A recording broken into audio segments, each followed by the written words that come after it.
Hello and welcome back to On the Workbench. Today we're taking a look at the right angle impact wrench from Kobalt. This is a 3/8 inch drive and a brand new product offering for 2020. This was picked up just moments ago from the FedEx man. And so here's what we've got. And so obviously here's the package. We got the tool picture there in the front. One of the fun things I think to do with these Kobalt packaging is to see if we can spot new tools by looking at the images on it. So let's go to the image at the top. And here we've got a few things here that stand out on this set of tool images. We've got the cordless router pictured here. We also have the, let's see what else we have. There's a 3/8 impact wrench, which is this tool. We also have, maybe that's it for new tools that we don't see other places yet. Oh yeah, there we go, the right angle drill. I do not see the misting fan. I don't see the sprayer yet on here. So there's other new tools that I'm aware of. There's no XTR tools on here. And so this says the 20-volt system is available in these tools and many more to come. Exciting news if you ask me.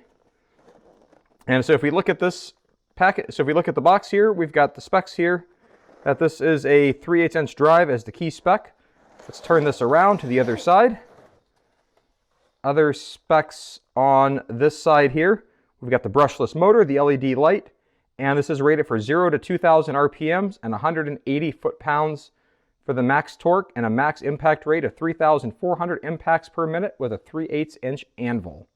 So with that, let's go ahead and take the tool out of the box and see what you get.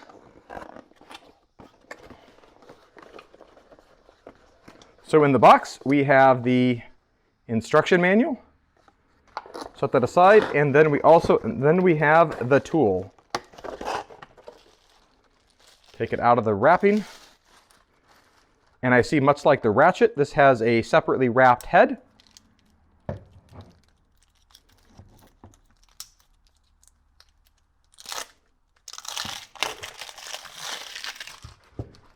And we will set the packaging aside. So if I look at this tool, this has a manufacturing date of 0520, so roughly May of 2020 was when this specific specimen was manufactured. We look around here, this has a forward and reverse toggle here above the grip lever right here. We've got our anvil here and our impact case up here. And so let's go ahead and put on a compact 2 amp hour battery and see how that takes it. All right, so here's how it sounds. And then this should be a variable speed trigger.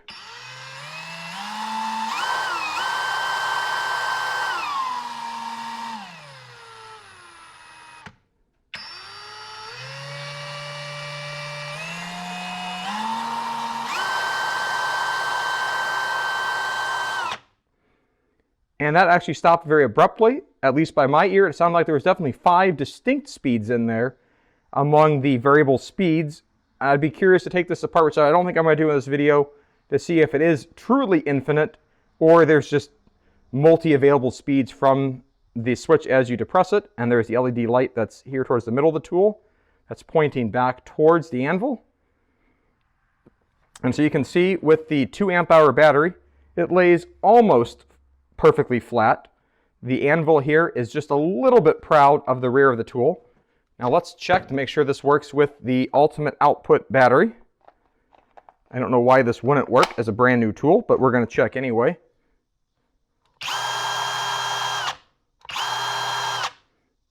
No problem as you would expect. Reverse.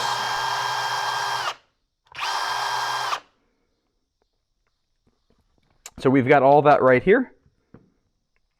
So now let's get out a tape measure. For measuring purposes, I'm going to put on the 2 amp hour battery.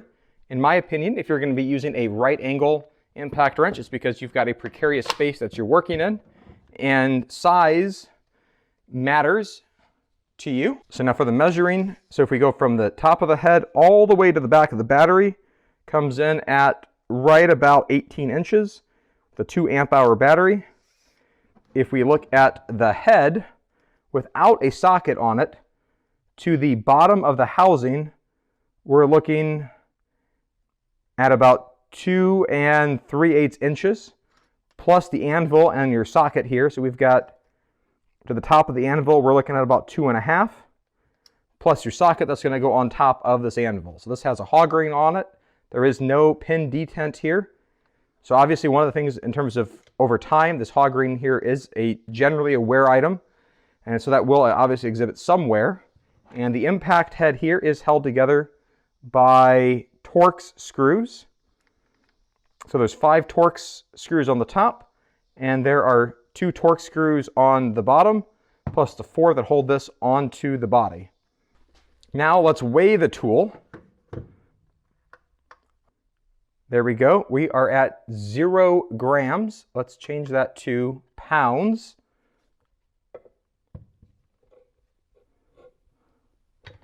See if there's a good way to do this. There we go. And this is checking in with a 2 amp hour battery at 4.46 pounds. Hopefully you can see that.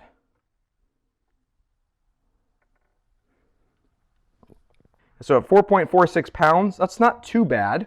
And now just for reference here, I want to put up my 1/2-inch stubby impact wrench. This is a proto 1/2-inch stubby impact wrench that I think is a phenomenal tool. This has a variable speed trigger, if you will, by adjusting the dial there. And this, without a hose on it, checks in at 2.87 pounds. So definitely lighter. So if you look at the head, this is a compact stubby pneumatic. You notice a 1/2-inch, and we can see the dramatic difference in the head height here. So if I lay this flat on the ground, we can see just how much extra space this 3/8 wrench will get. And combined with the slightly shorter length of a 3/8 socket, that this should work in some really tight spots. And looking at this, we can see at the rear end, we've got a design that's kind of like the ratchet in that the battery goes parallel to the surface you're working on as opposed to going the other way. So this tool does not stand up like this at all. This lays flat or on its back like this. So if you look at that 3/8 right angle drill, you can see because of the flat bottom and the way the battery goes differently, it does stand up. There is no belt hook on this 3/8 impact wrench, which makes sense to me. If you're around vehicles, you don't really want a lot of sharp metal. You're not apt to hang this off a hip. If you're working around cars, you probably have your toolbox or a tool cart nearby. You can set this on. And so that's what we've got. One last detail related to this tool that I think is important to point out. Because this is an impact, you're going to want to use what's usually are the black chrome molybdenum sockets that are impact rated. They're going to be just slightly larger in diameter, but they're going to be slightly softer, but still hard enough to get the job done to be able to handle the hammer action on the impact that comes from this tool. So make sure you're using the proper sockets. Don't use the chrome sockets on this tool.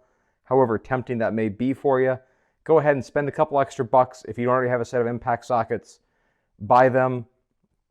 In this case here, make sure you want a 3/8 size to be able to attach onto your 3/8 hog ring anvil. So now let's head over and take a look at this tool in action. All right, so let's ramp this test up pretty quickly here. This is rated for 180 foot-pounds. I've got a 1/2-inch bolt with a 3/4-inch head on it. I'm gonna go ahead and tighten this down to 150 foot-pounds, which is the max setting on my torque wrench. And then we'll put this on and see if it can break it loose.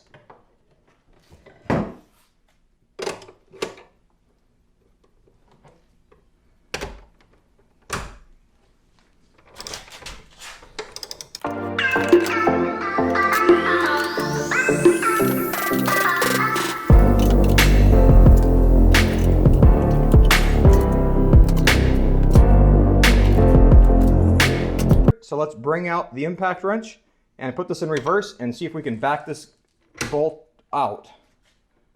3, 2, 1, go.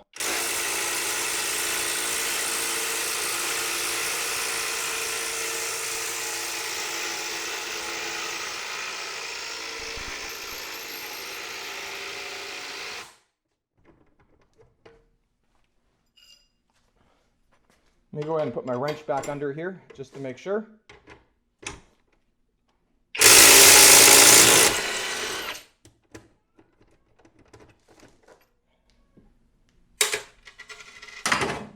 And as you can tell, that indeed did break it loose. There's a nut in the wrench there, proving that it broke it loose. But definitely did the job.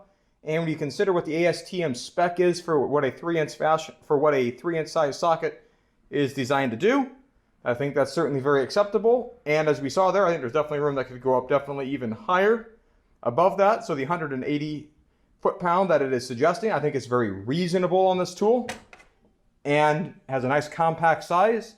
And so because of it being that right angle compact size, I would expect you to perhaps use this on fasteners in excess of what a 3/8 socket would be expected to use, just simply because you can. All right, so now that you've seen this in action, I'm gonna go ahead and open up this head. Let's take a look and see what's inside here. I'm gonna use a Kobalt XTR impact to be able to remove this with a T20 bit. So I have a little bit of Kobalt disassembling another Kobalt tool here.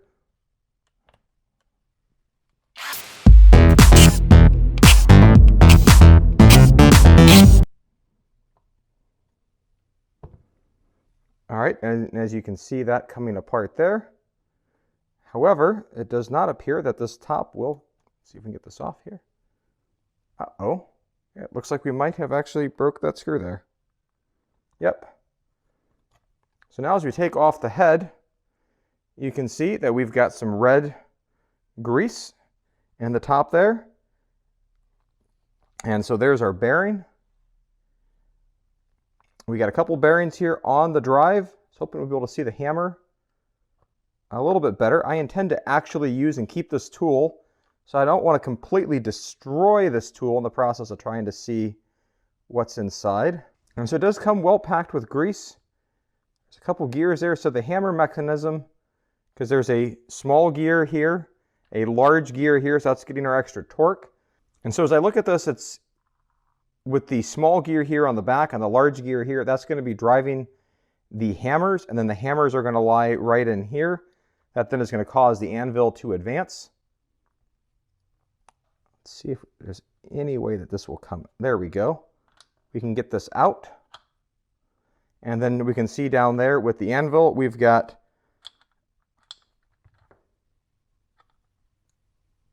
here we go. We've got our anvil with the red grease packed in here with 2 hammers. Hitachi obviously has 3 in their impact driver. That makes them, is one of the things that they're known for. But 2 is a pretty common number. That provides the offsetting bits of impact. And I can see there's several gaskets down there to help to keep all this grease in. Obviously, me doing this probably just voided my warranty on this if I had one. I'm not sure if I still have one or not, but I would not advise doing this. Kobalt does have the 5-year warranty. And so now I obviously have to replace, there we go, that sets down. Set that back in there like that. And now we should be able to reassemble this. Obviously I got some grease here on my hands. And then be good to go. You see I obviously broke off, there's a stud right here that I accidentally broke when I was removing it. Other ones should go back and find 2 alignment pins here on top. And so that's our look inside and under the hood on this tool. I'm going to put this back here like this.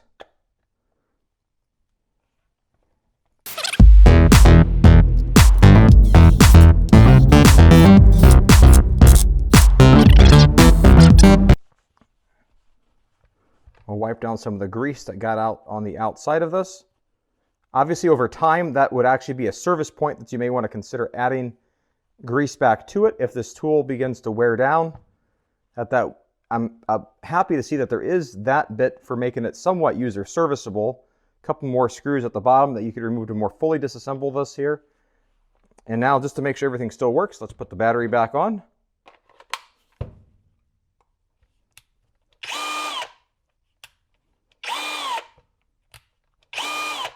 And so with that, it looks like we're back in service and we should be good to go.